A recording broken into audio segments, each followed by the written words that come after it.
Hello dear students, welcome once again to the next class of mathematics. तो जैसा कि आप जानते हैं हमने डबल इंटीग्रेशन शुरू की है। तो लास्ट लेक्चर में हमने कुछ क्वेश्चंस किए थे, आज हम एक और इम्पोर्टेंट क्वेश्चन कर रहे हैं। तो let us begin with one more important question of double integration. We have a question, evaluate double integral x square multiply y square dx multiply dy over the region x square plus y square less than equal to 1। तो देखिए हमें इस double integral की value निकालनी है over the reason. जो limits है वो रीजन से निकालनी है, जो रेंज है एक्स और वाई की वो इस interior part of the circle से निकालनी है। व्हाट इट मींस बड़े आराम से स्टेप बाय स्टेप समझेंगे। तो देखो बच्चों, हमें इस इंटीग्रल की वैल्यू निकालनी है।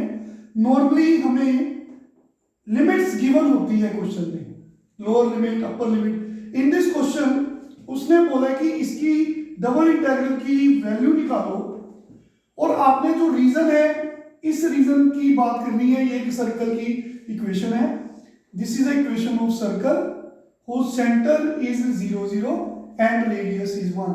तो आप सबने छोटी क्लासेस में पढ़ा है, this is equation of circle जिसका सेंटर 0 0 पे होता है और रेडियस r होता है। इस क्वेश्चन में ये एक सर्कल को रिप्रेजेंट कर रहा है जिसका सेंटर 0 0 है, origin and radius is, compare करिए, अगर इक्वल की बात करूंगा तो रेडियस इज 1। बच्चों लेस का मतलब है interior part of the circle. तो हमने एक रफ स्केच बना दिया। ये सर्कल की इक्वेशन जिसका जो रीजन है वो interior part of the circle, less हो तो अंदर वाले एरिया की बात कर रहे हैं। तो हमने जो लिमिट्स है एक्स और वाई की वैल्यू इस सर्कल के इंटीरियर पार्ट से निकालनी है। तो बच्चों इस लिमिट्स को निकालने के लिए एक मेथड है। हम क्या करते हैं, इस इक्वेशन में जाकर किसी एक वेरिएबल को फिक्स करते हैं और एक को वेरिएबल रखते हैं। इसमें हमारे पास दो वेरिएबल्स हैं। हम एक वेरिएबल को कांस्टेंट रखेंगे, दूसरे वेरिएबल को हम इन टर्म्स ऑफ वेरिएबल ही शो करेंगे। लाइक जैसे x square plus y square less than equal to 1। तो ये लिमिट्स x की वैल्यूज निकालने के लिए हमने क्या करना है, x या y को कांस्टेंट रखना है किसी एक को। सपोज कर लो मैं x को कांस्टेंट रखता हूं, x की जो वैल्यूज है, लिमिट्स है, मेरे को कांस्टेंट लानी है, उसके लिए y को छुपा दिया मैंने। अब ऐसे बोल सकते हो y को 0 पुट कर दिया। अगर आपको y को कांस्टेंट शो करना है तो आपको x को 0 पुट करना है। तो मैंने y को 0 पुट किया तो we have x square plus 0 square less than equal to 1। तो बच्चों अगर y को मैं 0 पुट करता हूं या इसको छुपा लेता हूं तो मेरे पास क्या बचता है, x square less than equal to 1। तो बच्चों 1 को 1 स्क्वायर भी लिखा जा सकता है। तो ये भी हमने अर्लियर क्लासेस में पढ़े हैं रिजल्ट्स। तो ये बच्चों x की वैल्यूज अगर निकालनी है वो माइनस l और l के बीच में लाई करती है। तो कौन सी वैल्यू इस इनइक्वालिटी को सेटिस्फाई करेगी, this is the result when x lies between minus L and plus L. तो यहां पे आपको कहना पड़ेगा x की वैल्यू -1 to +1 है क्योंकि l की वैल्यू 1 है। आई होप क्लियर है सबको। तो x की वैल्यू मिल गई -1 to 1। तो रेडियस क्वेश्चन में गिवन है 1 स्क्वायर, रेडियस इज 1। तो बच्चों ये भी रेडियस है, सेंटर से सर्कल के किसी पार्ट को मिला दो, दैट इज द रेडियस। तो अगर ये 1 है तो ये पॉइंट आ गया 1,0, तो ये पॉइंट आ गया -1,0 क्योंकि रीजन के लेफ्ट में है। तो x की वैल्यू, जो x की रेंज है वो हमें मिल गई, x की लिमिट्स मिल गई -1 to 1। तो बच्चों x को अगर आपके पास ऐसे कोई रीजन गिवन हो जहां से आपने लिमिट्स निकालनी है, x और y की वैल्यूज निकालनी है, तो आपने किसी एक वेरिएबल को 0 पुट करके दूसरे वेरिएबल की वैल्यू निकालनी है, वो हमेशा कांस्टेंट ही आती है। तो अब y की वैल्यू निकालनी है तो उसके लिए अगेन आपने किसी को 0 पुट नहीं करना, तो आपने फिर से वो रीजन लिखना है लाइक दिस। तो वहां से x की वैल्यू तो मिल गई, y की वैल्यू निकालने के लिए y की value in terms of x निकालनी है। हम y स्क्वायर को 1 माइनस x स्क्वायर लिख सकते हैं। तो बच्चों यहां पे ये जो 1 माइनस एक्स स्क्वायर है इसको आप ऐसे भी लिख सकते हैं, 2 को √2 स्क्वायर लिख सकते हैं। In the same way 1 minus x square को √1 माइनस एक्स स्क्वायर का होल स्क्वायर लिख सकते हैं। तो बच्चों इन द सेम वे ये वाला रिजल्ट देखिए, x square less than equal to L square, x जो है माइनस L2 प्लस एल में लाई करता है। तो यहां भी आपको कहना पड़ेगा y की वैल्यू √-1 माइनस एक्स स्क्वायर से लेकर √1 माइनस एक्स स्क्वायर तक मिल जाएगी। समझ आ गया सबको? तो लिमिट्स निकालने के लिए मैंने y को 0 पुट किया, तो ये रिजल्ट लगाने के बाद x की वैल्यू -1 to 1 मिल गई कांस्टेंट। तो y को वेरिएबल रखना है, सेम तरीके से y स्क्वायर आ गया less than equal to 1 minus x square, इसको अंडर का स्क्वायर लिख सकते हैं, ऐसे लिखा जा सकता है। तो फिर से ये वाला रिजल्ट सेम लगेगा, y की value minus of this minus L2 plus L। तो बच्चों अब क्वेश्चन में वापस जाना है, हमारा इंटेग्रल ये क्वेश्चन है x स्क्वायर y स्क्वायर, तो dx dy। तो बच्चों मैंने आपको बताया था जो कांस्टेंट होता है वो एंड में रखना होता है पिछले लेक्चर में। अगर दोनों कांस्टेंट्स हैं आप विद रिस्पेक्ट टू x करिए पहले, जब विद रिस्पेक्ट टू y करिए, कोई फर्क नहीं है। लेकिन अगर एक लिमिट्स कांस्टेंट है, एक वेरिएबल है, तो आपने हमेशा पहले किसको सोल्व करना है, इनर इंटीग्रल को। तो वहां पे लिमिट्स आपने जिसकी लिमिट्स वेरिएबल्स होंगी, ये x आ रहा है वेरिएबल है, इसकी लिमिट में कांस्टेंट्स आ रहे हैं दोनों नंबर, तो कांस्टेंट एंड में रखनी है। तो इसका मतलब x की जो वैल्यूज है वो एंड में है, तो y की वैल्यूज आपको पहले रखनी है यहाँ पे like this. I hope clear है सबको? तो बच्चों अगर y वेरिएबल में है तो वेरिएबल को पहले सोल्व करना है। तो अगर पहले सोल्व करना है, ये y की वैल्यूज है, तो आपको यहाँ पे dx dy को कुछ ऐसे लिखना है, कोई फर्क नहीं है। तो क्योंकि ये y की वैल्यूज है इन टर्म्स ऑफ x, तो dy क्योंकि इसको पहले सोल्व करना है तो dy आगे लिखना है, dx पीछे लिखना है। ये क्लियर हो गया सबको? तो हमने अब ये इंटीग्रल सोल्व करना है। आई थिंक ये सब कुछ आपको समझ आ गया। आप वीडियो को पॉज करेंगे और इसको नोट करेंगे। मैं इरेज कर रहा हूं, देखिए। Now my question is just to find to solve this double integral, ठीक है? तो इंटीग्रल बिकम्स -1 to 1, ये फिर से लिख देते हैं स्टेप ऐसे। तो बच्चों x square y square dy क्यों आगे लिखा, क्योंकि ये y की लिमिट्स है, तो ये वाला इंटीग्रल पहले सोल्व करना है, तो y की लिमिट्स है तो dy, तो dx कांस्टेंट ये पीछे है, ये बाद में सोल्व करना है, तो ये बाद में है। तो इसको सिंपलीफाई करेंगे, इसकी जरूरत नहीं है अब हमें।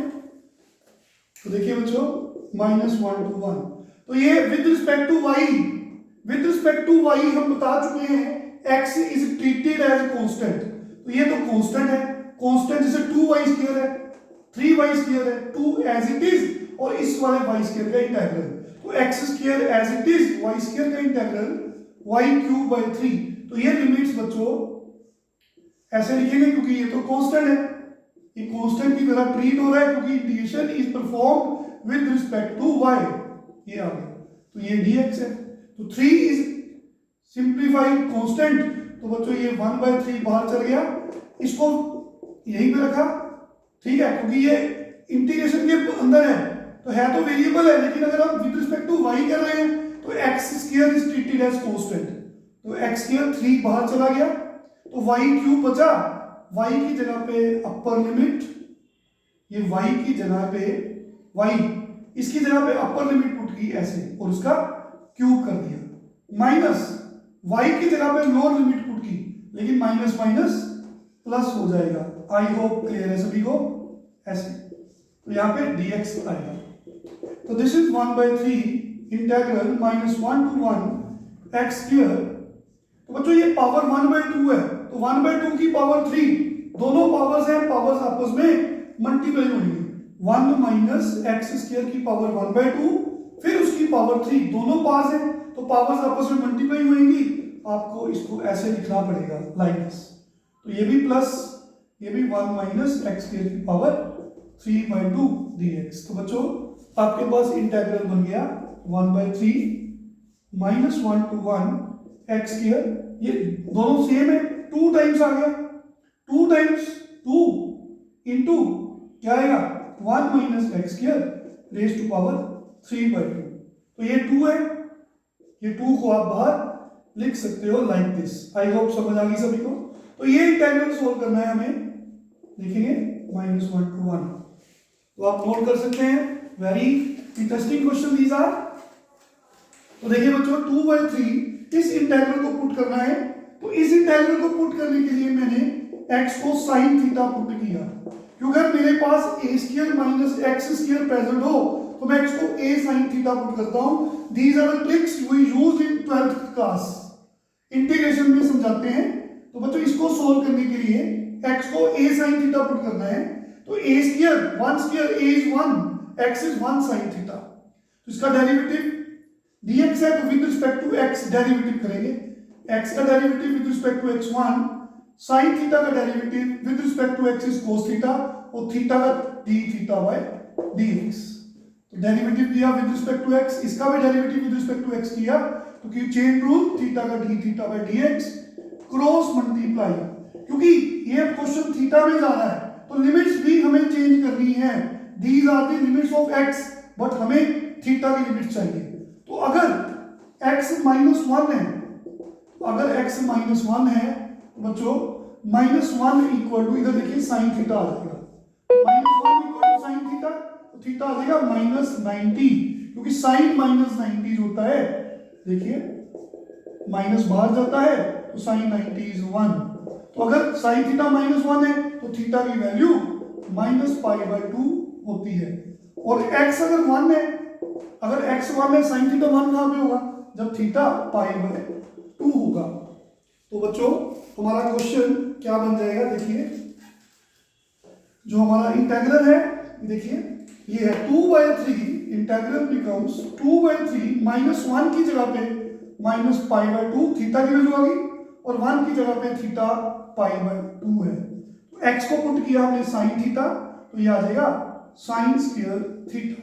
तो 1 - sign square theta is cos square theta, इसकी पावर 3/2, 2 से 2 कट जाएगा तो ये पावर 3 बन जाएगी। हमने x की वैल्यूज पुट की, sign square theta 1 - sign square theta cos square theta होता है, और कोस स्क्वायर थीटा ये पावर्स मल्टीप्लाई होके कोस क्यूब थीटा बनेगा, और dx की जगह पे आपको कोस थीटा d थीटा लिखना पड़ेगा।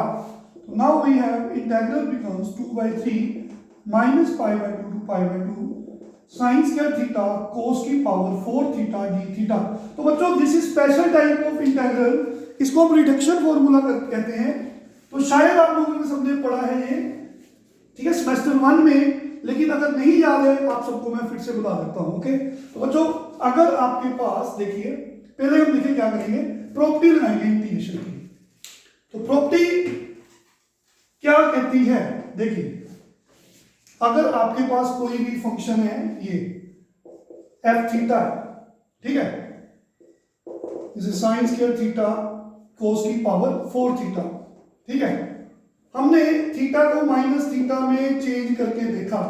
आप सबको ये प्रॉपर्टी याद होनी चाहिए, +2 में थी, x को -x में अगर -a to a fx हो, तो अगर x को -x में चेंज करने पर, थीटा को माइनस थीटा चेंज करने पर, देखिए साइन ऑफ माइनस थीटा क्या होता है, माइनस साइन थीटा, लेकिन पावर 2 है, माइनस खत्म हो जाएगा, और कोस में माइनस एब्जॉर्ब होता है।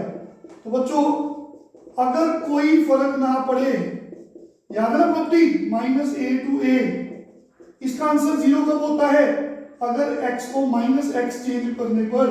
आई होप आपको याद आ जाएगा। अब अगर ये ओड फंक्शन हो, इंटीग्रल की वैल्यू 0 होती है, लेकिन इवन फंक्शन हो, that is f of minus theta, फिर से f थीटा आ जाए, तो फिर हम क्या करते हैं, याद करिए, तो इसकी वैल्यू होती है 2 times 0 to a। अगर इवन फंक्शन हो, that is f of -x, फिर से fx आ जाए, तो f ऑफ माइनस थीटा किया, लेकिन फिर f थीटा आ गया, तो आपको क्या लिखना है, दिस इंटीग्रल बिकम्स, देखिए इंटीग्रल क्या बनेगा, 2/3 -a to a जो है वो 2 times यहां पे 0 लिखना है, यहां पे π/2 लिखना है, लाइक दिस। फाइन, अगर f ऑफ माइनस थीटा फिर से f थीटा बन जाए, तो बच्चों यहां तक समझ आ गया सबको, ये बन जाएगा। तो देखो लास्ट स्टेप, इसको मैं इरेज कर रहा हूं, देखिए, तो ये बन जाएगा इंटेग्रल बिकम्स 4/3 0 to π/2। तो बच्चों ये रिडक्शन फार्मूला है, स्पेशल काइंड का रिजल्ट है इंटीग्रेशन का। ठीक है, अगर यहां पे 0 हो लोअर लिमिट, ऊपर अपर लिमिट π/2 हो, और यहां पे जो इंटीग्रेंड है जिसका हमें इंटेग्रल करना है वो साइन की पावर कुछ भी हो सकती है, कोस की पावर कुछ भी हो सकती है, लाइक दिस। तो हमें यहां से शुरू करना है, इसकी पावर 2 है, एक पावर कम कर दो और दो नंबर रिड्यूस करो। लेकिन जैसे ही मैंने 2 में एक, याद करिए अगर सपोज करो ऐसे क्वेश्चन होता, ऐसे होता, ठीक है बच्चों, तो 5 है, एक कम कर दो 4 से शुरू होना है, दो नंबर कम करने हैं, 0 तक नहीं जाना। इसी तरह 6 है, एक कम करके 5, फिर दो नंबर रिड्यूस करने हैं, 0 तक नहीं जाना। फिर नीचे दोनों को प्लस करना है, 6 + 5 11, फिर दो कम करने हैं, ऐसे मल्टीप्लाई करना है। तो अगर 0 to π/2 साइन की पावर और कोस की पावर मल्टीप्लाई हो रही है, तो इसका रिजल्ट क्या होता है, साइन की पावर जो भी होगी उसमें से एक पहले कम करना है, फिर दो नंबर रिड्यूस करने हैं, 0 तक नहीं जाना। फिर ऐसे 6 है, एक नंबर कम करके दो रिड्यूस करने हैं, डिमिनिश बाय 2।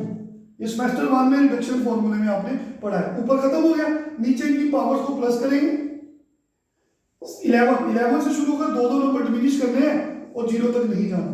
अगर दोनों नंबर इवन है तो π/2 से मल्टीप्लाई करना है, अगर दोनों इवन नहीं है, एक भी और है, तो π/2 नहीं लिखना। पर इस क्वेश्चन में 2 को एक कम किया 1, लेकिन 0 तक नहीं जाना। 4 से एक कम किया 3, दो रिड्यूस किए, और नीचे 2 + 4 6 लिखना है, दोनों नंबर रिड्यूस करने हैं, दोनों पावर्स इवन है, तो इसके साथ π/2 मल्टीप्लाई करना है। This is the integral of 0 to π/2 sin square cos की पावर 4। इसको सिंप्लीफाई किया बच्चों, ये हमारे पास क्या बच गया, π/24 is the answer. Very important question, बड़े आराम से इस सम को आप प्रैक्टिस करेंगे, नेक्स्ट लेक्चर में आगे कंटिन्यू करेंगे। Thank you very much, take care.